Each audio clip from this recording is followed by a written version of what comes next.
And maybe I'm wrong. We can be wrong. Just because we don't like something doesn't mean it's not good. But this is a very strange case for me because I really think it's actively not good. Yeah. And people love it. I know. And this is like in my wheelhouse. It's a comedy first with some fun twists and turns and a good cast. Like, sign me up every day of the week for that. And I don't get it. I don't get it. I don't get it. I'm sorry. Thumbs down. Ev Duran gives it 2 thumbs down. Yeah. And 7 penises. Up or down? They're always down.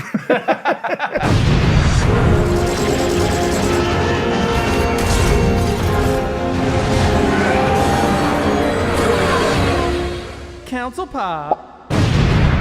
We weren't planning on doing this one, Keith. Then you were just like, have you seen it? We should do it. And here we are. Yeah, I didn't. I'm glad you're bringing up the origins of this episode, because I didn't want to tip you off on how I felt about this film via text. But I did want to, I'm excited to talk about it. I don't know how you feel about it. 60 seconds on the clock. This movie sent me down a dark road, because I watched it and I said, okay, fine. And I started to move on with my life. And then I thought about it more, and then I sat with it and I said, that movie actually kind of sucked. Like, that movie kind of sucked. And then I started seeing reviews and people talking about it, saying about how fucking great it is. And then that drove me insane, because I was so angry that people thought this was a revelatory, genre-defining film, when I think, at best, this film is forgettable. And I don't mean that as an insult to the film. We've kind of talked about this before, but I think at best this film is just forgettable. It's average, and we should just move on with our lives. But the more the appreciation for it grew, the more my hatred of it grew, and then I started to hate myself and this show. Oh. So, because this show makes me think of things so critically. I was like, can I ever enjoy a film ever again? Maybe it's me. I have to look inward. Should I kill myself? I get credit for that. Do I get credit for that? You get credit for everything that I do that you like. So, enjoy it. All I heard was thank you, Ev, for widening my horizons and making me a smarter, more well-rounded person. Yeah, well, I'm definitely more well-rounded, unfortunately. In the midsection. Hey! I don't want to talk about it, guys. I have a baby. Yeah, you guys can see. Me too. Just 60 seconds. Well, I'll say this. 60 seconds on the clock. I thought this movie, like, as I watched parts of this movie, I was like, this seems like something Keith would write. And by that, I mean, it is terrible. I knew it. I knew it was coming. Oh, you fucker. No, I felt very similarly in the sense that we watched it. My expectations were tempered because I didn't really like the first one, and I didn't really understand all of the praise that the first one got, and I was really disappointed and thought, it was okay. It wasn't as funny as the reviewers said it was. It wasn't as clever as the reviewers said it was. It wasn't as interesting as the reviewers said it was. And that's exactly how I feel about this sequel. To me, they are almost exactly the same, just forgettable, pretty boring. They don't do, it's like I'm in Bizarro World, because I'm not trying to be funny, and I'm not trying to exaggerate for the sake of funniness. Yeah. It's like I'm watching a different movie from the 94% of people who love it on Rotten Tomatoes. Because I don't think it's fucking terrible, but it's really not good. Like, yeah. I had to watch it a second time to do this, and I've never been more mad about anything. It is much worse the second time through. Well, I want to talk. Oh man, I want to talk this. It just. Had you seen the first film? Yes. Okay. So I enjoyed the first film. You enjoyed it. I did enjoy the first film, and I'll tell you why. I'll give you my take on the difference between the two, because you saying that they're the same, that bothers me, because I think there's a clear distinction between 1 and 2. 1, in my opinion, was refreshing in the sense that it was much smaller scale, big ensemble cast, big headlining actors, but the story itself is a stripped down family grievance, trying to steal money from one another. It's just a small tale about this one individual family. The murder mystery was never too grand for itself.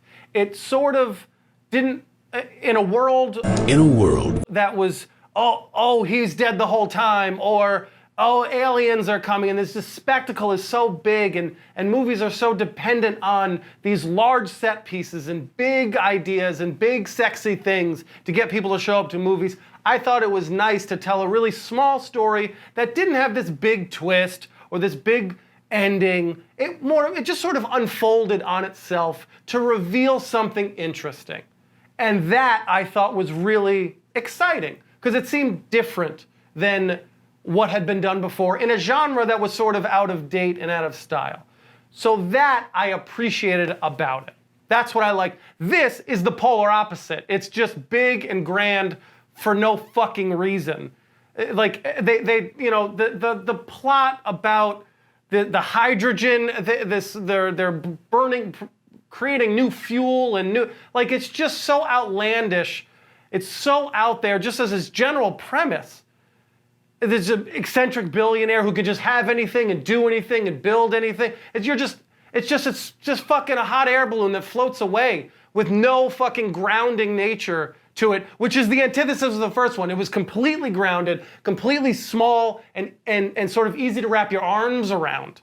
Where this is just like, what the fuck is this? What is this? Sorry, I'm probably, Everett? Everett? No, I mean, I would say, sure, you're right about that.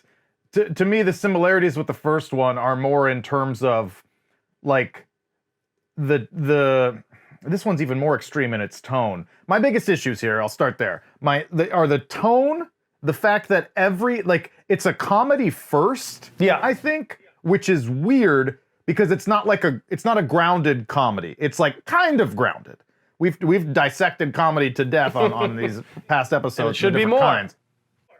But this one is like, it's kind of real world, but it's also, everything is a little like comedic for the sake of being comedic. I love my boobs. They're so much fun.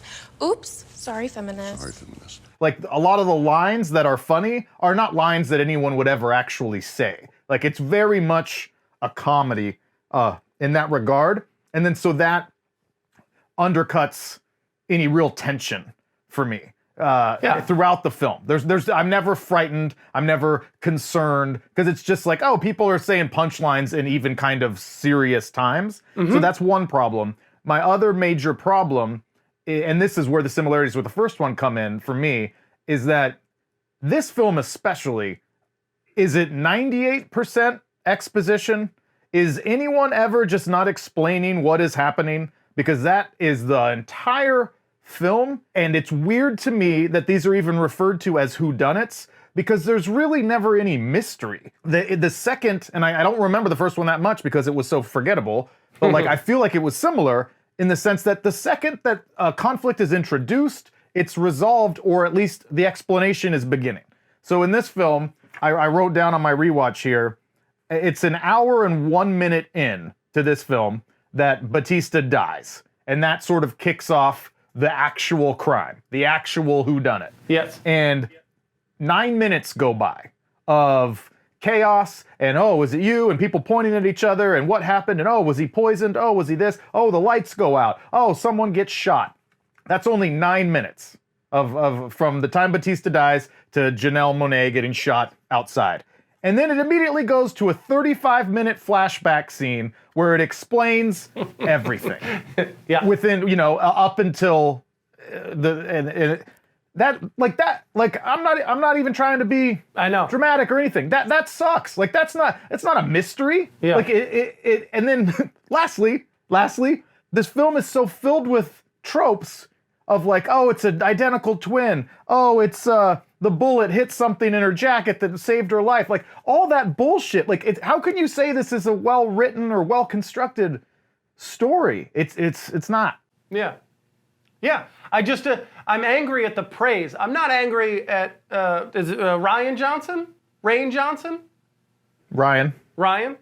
I'm not. Yep. I'm not angry at him. I'm not angry at anybody who made the film. Like, I don't think the film is bad. I'm angry at people who think this is revelatory. The people who are crediting this film as if it is some grand, amazing achievement in film and the mystery genre. That to me is ludicrous. So I just want to be clear on where my anger sort of comes from. Here's my biggest takeaway. Here's my biggest issue. If you're going to write a mystery with twists and turns, and it's a whodunit, meaning you don't know who done it, right? That fucking story better be super clever. That's your task. Your task is for me to go as a viewer at the end, oh, my mind doesn't have to be blown. I'm not saying like he's dead the whole time. I'm not saying that. But you want to be able to figure it out as you go too. 1,000%. Oh, I hadn't thought of that. This is 100%. And you're touching on my biggest issue. That story better be clever. I'll tell you what's not clever. When I say I'm drinking a rock star, then an hour later I go, just kidding, I'm drinking water. I'm just kidding, I'm drinking water now. I was drinking water the whole time, guys. You didn't know, I got you. That's not fucking clever. You can't tell me a movie for an hour and then just say that movie you just saw, that's not what actually happened. And that to blow my mind. You're just telling me it's different. I don't know, I have to trust you. I have to trust you as an audience member. We only have what you give us. We only have that. So if there's no seeds planted throughout the entire film, you can just keep changing the rules as you go. That's not fun. That's not clever. That's not interesting. That's not unique. And I'm fucking nobody. I'm absolutely nobody. I'm fat and bald and ugly. You're right, guys. But here's the point. Here's my opinion. Here's my opinion. If you're gonna write mysteries, they have to work forwards and backwards, which means to me that after the movie's over, you have to be able to look back and then still have the movie make sense. See the decisions that were made within the movie with a new context and go, that makes sense. So now I ask you, if you committed a murder, if Ev Durant committed a murder, then the person you murdered and the world's greatest detective unannounced show up at your house, how are you behaving? That makes no... You're going to play it off? You're going to play it cool? I'm going to play it off and play it cool. I'm going to play it cool, guys. I'm just going to hang out and I'm going to go through this whole murder mystery thing that I worked on really hard, and I'm not going to change my demeanor one bit. You're only doing that because it makes sense going forward, not going backwards. It's cheap, it's easy, it's not intelligent, it's like not clever filmmaking. I'm so sorry, it's just not. There are huge holes. And it's a great point that you make, the forwards and backwards. Because as someone who watched most of that movie a second time just a couple of hours ago, much to my rage, I was really kind of blown away. Like I was shocked. Because when they do the wrap up at the end of the film, and they kind of do show you some selective flashbacks, it's like, oh yeah, he did say that. Oh yeah, he did reference going to Andy's house and getting crashed, and then he cut him off and said, no, Anderson Cooper's party. Like those kind of little fun things are like, okay, cool, that's fun. But when they showed up on the beach initially, and Edward Norton gives kind of like he looks like he's seen a ghost. So credit, but then he just is like, oh no, so glad you're here. Like he says that to her at one point and puts his hand on her shoulder. I'm really glad you came. So it's like, okay, are we supposed to believe that he knows that it's not her? Or like that's all a little muddy. Yeah. And the whole idea, like, and I kind of think my suspicion is that you make a movie like this and you just kind of make it comedy forward, because then you think that might kind of shield you from any actual story-related criticism, because you can just fall back on, it's just fun. It's just a fun, good time, guys. Yeah. Don't think about it too much. Don't take it too seriously. It's just little smoke and mirrors and have a laugh and enjoy going to the movie. But that's fine if that's what the reviews were. Because my anger is at the reviews. If people online are saying, it's just a fun ride, guys, just enjoy it for what it is, I would agree. I would say, yeah, enjoy it. It's a fun, mindless sort of entertainment thing. Don't think too hard about it and just enjoy it.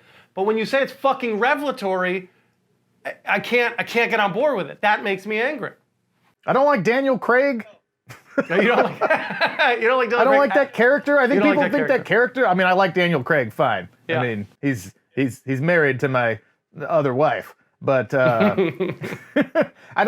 find that character annoying. I don't get the charm. Halle Berry, that has a kick. The Southern charm? I think because he's so cartoonish, there's nothing here to ground these films. Like 1,000%. everyone else can be cartoonish and funny and weird and characters, but he's so much of a character himself that it's just like, none of this matters. It's all kind of silly. Right, and the difference between, and I don't really want to talk about the first one. Like this isn't about the first one, because I also haven't seen it in too long to really defend it. But I'm just going off of how I remember 2-3 years ago. But Ana de Armas was the grounding character of that. She was sort of the perspective that you kind of come in through. She was not cartoonist. Everyone around her was. The family was. He had, like, everybody's just crazy except for her. 100%. But there is none of this. When you're talking, like, There's nothing. not a person here. Yes, and this story is clearly told through his perspective. Blanc, whatever. Daniel Craig. Benoit Blanc, yeah. Benoit, whatever. It's him, and so it's just all of it is just up in the air. And when you continue to change the rules and just say, oh, remember that time we showed you these two cheating on each other? But that was actually a good thing because they actually are into it and it's helping how would I know that? Like when it just keeps there's nothing to hold on to. It's exposition. It's just constantly showing you, explaining what's happening. There's never a moment where it's like, we as the audience are learning along with the characters in an interesting way and then let it breathe for a second so that we can try to think about, oh my God, what does this mean? There's never any what does this mean because it's always telling you what it means. It's always telling you what's happened. Yeah. It's crazy to me that 9-minute block that I mentioned, like that's the only 9 minutes of the film that are like, oh, what's happening? And then immediately backfills everything and like slowly. like really and we're gonna drag it out. We're gonna drag it out. It blows my mind. I want to talk about the glass onion theme. I want to talk about the glass onion theme.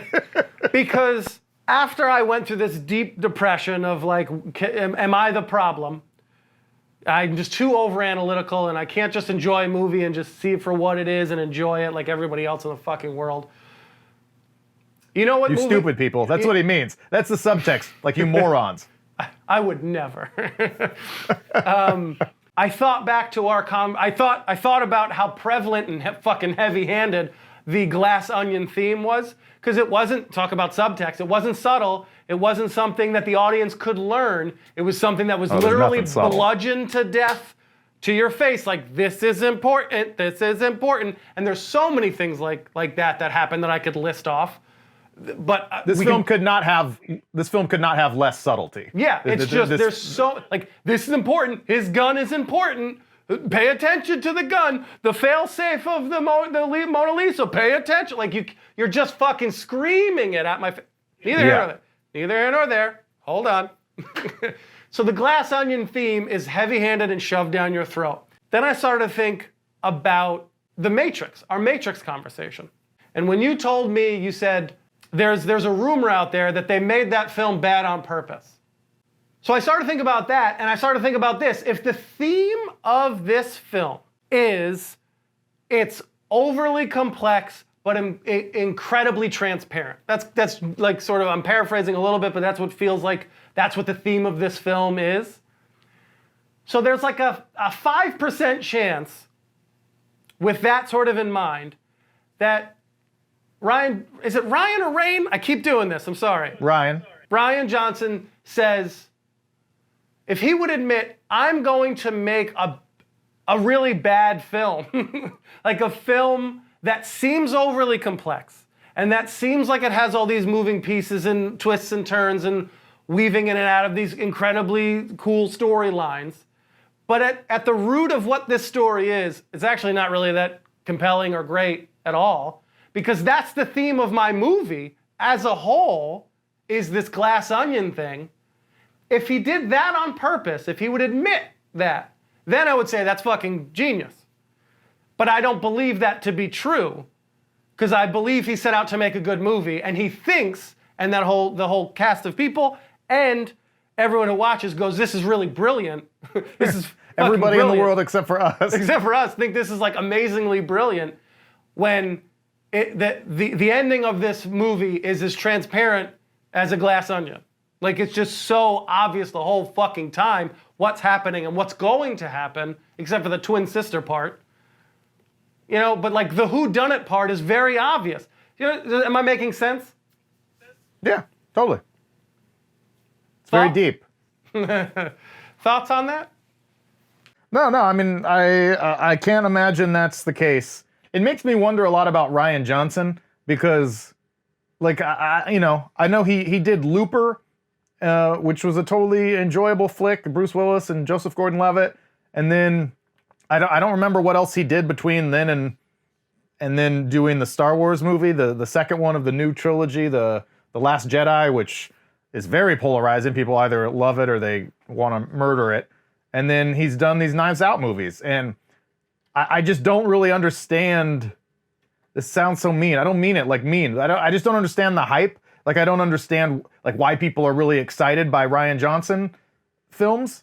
So that's a tough thing I've been thinking about. I in some brief, faint praise, I would say, like, I think some of the directing from like a technical cinematography standpoint is kind of interesting. It's kind of fun. He does a lot of really intentional movements with the camera, which I like a lot of those. I think those are kind of cool. I like when it's just being comedic and there's the robot walking by in the backgrounds with the luggage, and there's some funny stuff. Like, there's funny bits. And so I can kind of see the appeal from that angle. But from like, I mean, this is a roundabout way of saying I don't think he's making some big metaphor for a flashy movie that's actually nothing at its core or whatever. I think it's more like, I have this fun idea of this story that I want to tell, and I'm gonna get this wonderful ensemble cast, and it'll be funny and, you know, just kind of over the top, but everybody will have a good time, and I'll make it kind of self-referential, because even at the end,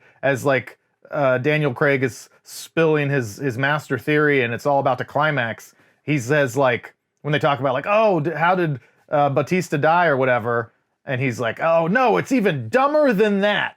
It's so dumb. Oh, it's so dumb, it's brilliant. No! It's just dumb. Yeah. And it's like, so it's self-referential in its stupidity. Like, I'm sure that's intentional. And so I think it's that thing where it's like, if you tell everybody how stupid it is, then you have built-in shield. And you can say, oh no, it's not supposed to be high art. But that's what's confusing to me, because people are saying it is. That's the disconnect that I have. Well, I just mean, even let's try to separate the reviews, because we're so fixated on that right now. Just watching it as a film, that's to say we hadn't read any reviews and there wasn't these high expectations and blah, blah, blah. I still don't personally like that, because there are huge holes, as we just barely touched on with your point of forwards and backwards. The backwards makes zero sense. Yeah. And so I don't like that you try to like insulate yourself from the criticism, because by saying, you know, it's kind of dumb. Like, well, it better be really enjoyable then. Like, really enjoyable. And it's not really enjoyable. Right. At best, it's like, all right, I guess I had some chuckles, you know? I watched, regrettingly, some She-Hulk. some episodes of the She-Hulk, mainly the finale. I've never felt that bad about myself. So I had the same criticism. The same thing I would say about that season finale is the same thing I would say about this. You can't just say something is stupid without showing me what is intelligent. It's another thing that's just not clever or not smart, is to just sit there and say, this is bad, this is dumb. Right, guys? We're all on the same page. We're all in on it. We're all in it. It's so stupid, right? High five, high five. That in itself doesn't make for good filmmaking, showmaking, entertainment value. I think you can only do that if you show me what is good. Like the end of your resolution actually is like, oh fuck, wow, that was good. That was good. I didn't see that coming. Or wow, it really flipped it on itself. And Yeah. that's how you pull that off. But neither She-Hulk nor this really do that. I think the end of this is so dissatisfying, personally. It's just very I think Edward Norton gets out of this. Like, I was left thinking, like, he'll be fine. He's a billionaire. Like, he can weasel his way out of this. He weaseled his way to that point. What makes me think that he's not gonna get out of this? As much as you tried to tie up every loose end and say, well, you're in trouble, mister, and we all agree. We saw that, like, he's a weasel liar who's manipulated everyone to get to this billionaire status. Why would that now all of a sudden not be the case? Like, That's just you're just scratching the surface of how horrible that ending is. I wouldn't even thought about that as you were like, the ending's awful. It's like, yeah, it's so bad. To your earlier point about like it becoming too big of a thing, like what even is this? I was like, what the, like, yeah, what is this? It feels stupid to like so granularly criticize the details of, let's say, a story in a film like this, because it is just, supposed to be fun, stupid. And so I swear I go into films like this and I try to turn that part of my brain off, and I'm not like thinking about it. I'm trying to avoid being that person. But when it got to this end, it was so over the top and stupid and nonsensical that even in this not quite realistic comedic world, it makes zero sense. That whole sequence from the time that Janelle Monae starts like breaking shit up through the explosion, is so stupid.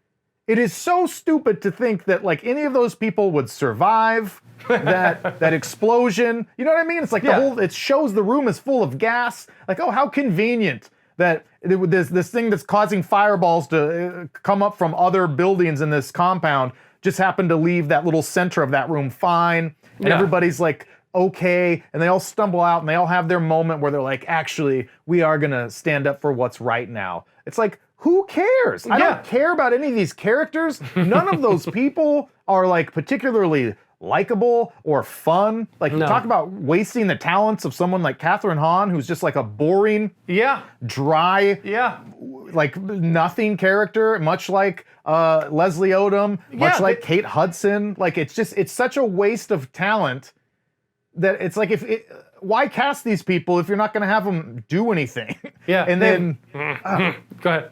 I'm sorry to be so negative, but it's to me, a lot of this, it's a lot like Godzilla versus Kong, where it's this movie that's super well reviewed, that like for its like the audacity it has to just be a good time. Like, we need more movies like this. These are the kind of movies that make us want to go back to the theater. God bless them. No, man. This movie's bad. Yeah, this movie's bad. Yeah. Okay, these are just the little notes I wrote down. I said, these characters are not interesting. Very true. Kate Hudson and Dave... Great point.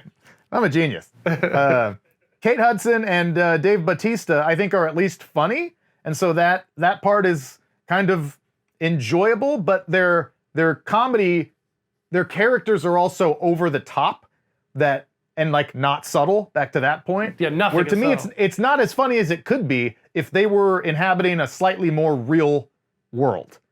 You know what I mean? Like, it's so self-aware, like, yeah, Jimmy Kimmel, I'm sorry to say, I do like boobs. Like, and the answer is no, Jimmy Kimmel. I do not hate boobs. Okay, like, you're like, it's like satire. It's not even like regular real life comedy. Yes. And that was a weird adjustment to make. I'll try and give it a little bit of like, I felt Kate Hudson's character was the only one that had any sort of meat to it.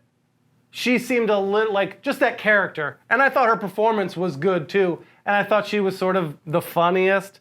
And maybe it's just for sure. The only one that I could sort of like, not even like from a grounded standpoint, but just like, I get this. This makes sense. She's in character. I get the stereotype you're playing. It's entertaining. It's fun. The funniest bit is the mask with holes in it. I laughed. I was just like, that's funny. You're an idiot. Like, you're clearly an idiot. I liked her Halloween costume that was supposed to be an ode to Beyonce or whatever. I Yes, thought that was, yeah. it was an homage. Yeah.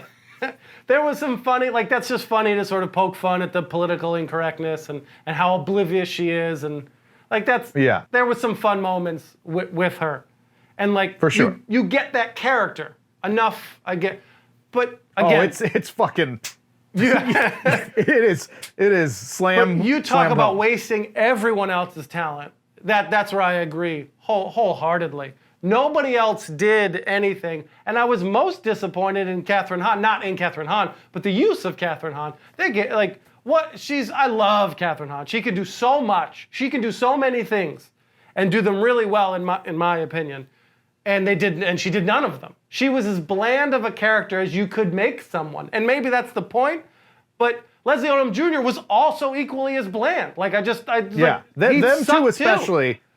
Nothing. And in a comedy-forward film, you got Kathryn Hahn, who's like one of the most talented comedic actors out there, so you can't tell me this isn't the place for her. Yeah, put her in a drama, great. You put her in a drama. I'm sure she's fine. But like, this is a comedy film. Why do you give her a role where she's just dry and shitty, and not funny? Yeah. Like, it's like and intentionally I don't blame unfunny. the performers. To be clear, again, I'm not blaming the performers. I'm blaming the writing. I just think it's not well written. I just think it's not well written. It just didn't do a good job.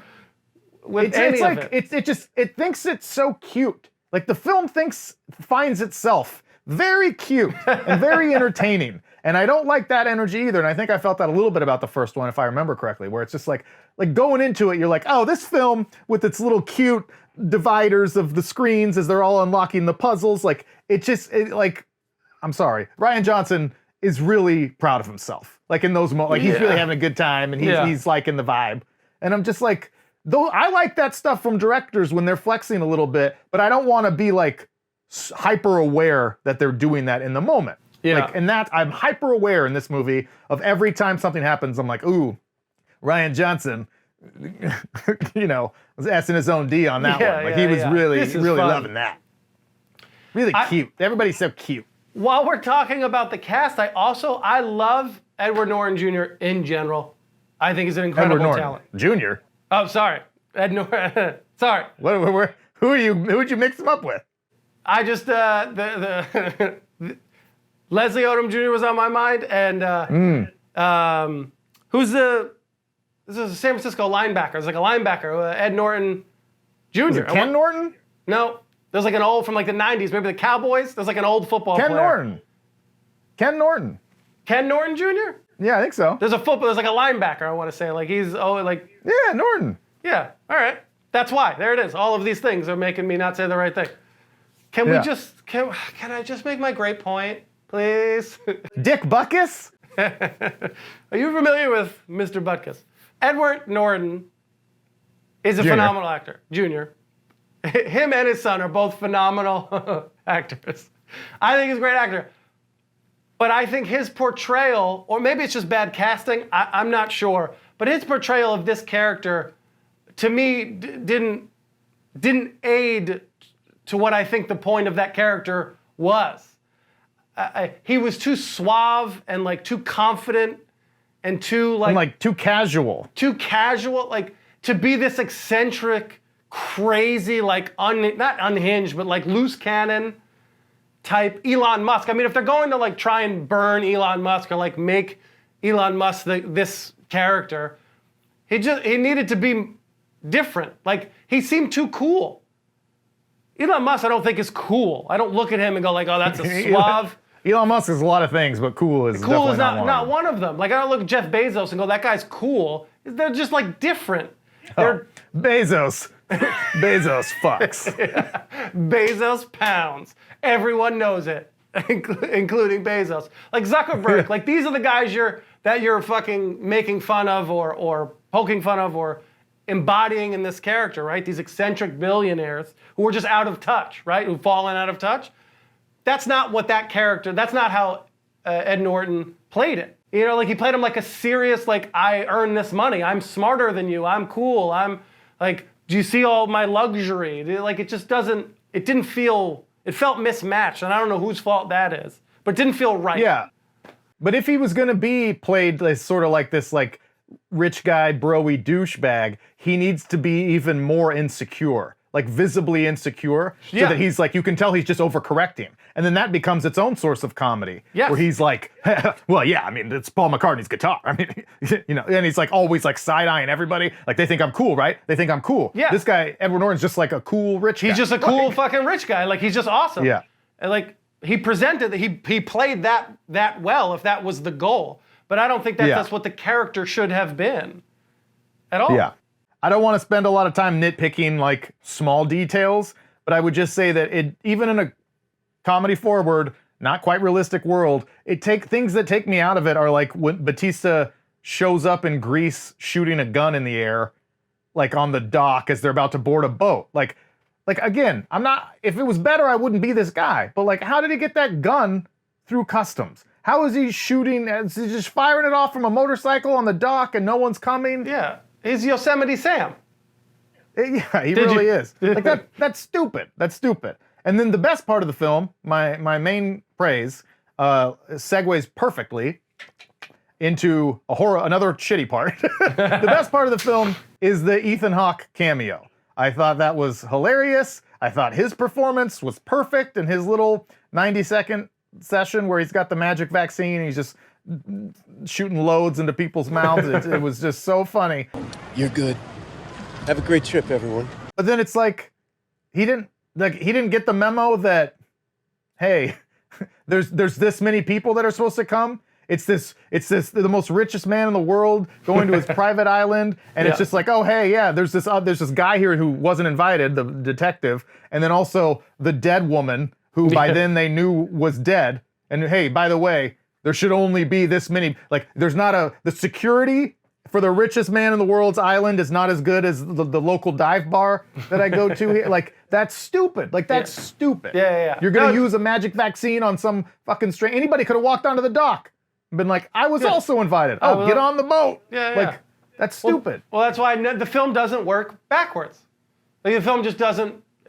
That's to me a sign of a really, really poorly written film. It just doesn't work backwards, and that's another example of it. Just like, if you know the ending, that doesn't make sense.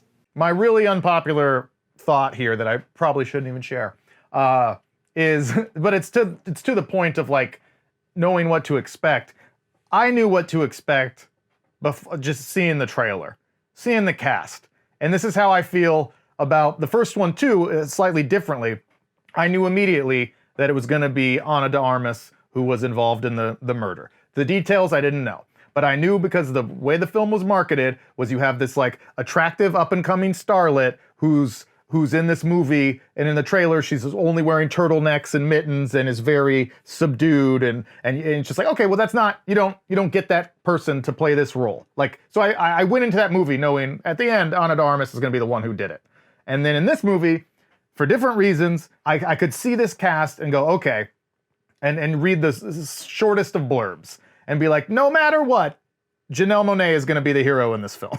Like, there is no way that anything else is going to happen. And so, again, not saying that shouldn't be the case, not saying you can't make that, like, it's all good. I'm not like, we need more white guys. You know, it has nothing to do with that. It's just literally like the way the world is now. I know that that's the case. And Edward Norton plays a billionaire. He's going to be the villain.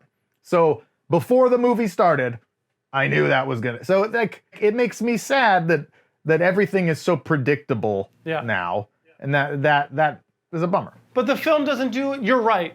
But the film's role in this is to make, once we get into it, make me forget that.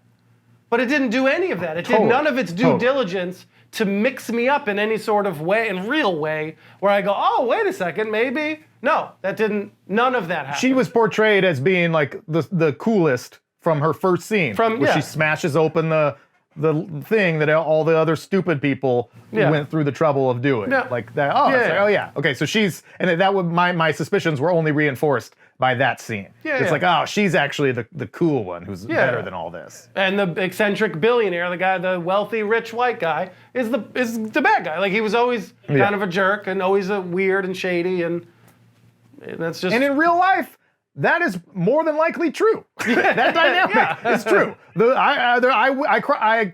Shed no tears for a rich white billionaire. So that's all true to life. I'm just saying, it's not so much a mystery. You know, if before going in, I know what's going to happen.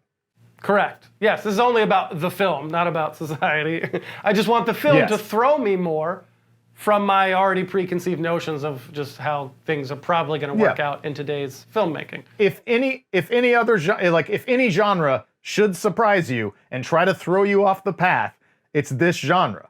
But this film really does none of that, as we've said. It just misdirects you very intentionally and very heavy-handedly by framing everything in this way, and then, oh, by the way, it's not even a twist because it's so slow. It'd be a twist if it happened fast. It's just like, oh, let's go tell this other prequel story for half an hour, 40 minutes. Yeah, that's not a twist. It's just I hated that so much. I wish you could see the eye roll I had when it goes, but you're her twin sister? Oh, that's not a twist. It's not even to say that no one ever again can do the identical twin thing, but like it's very much on par with the whole thing was a dream.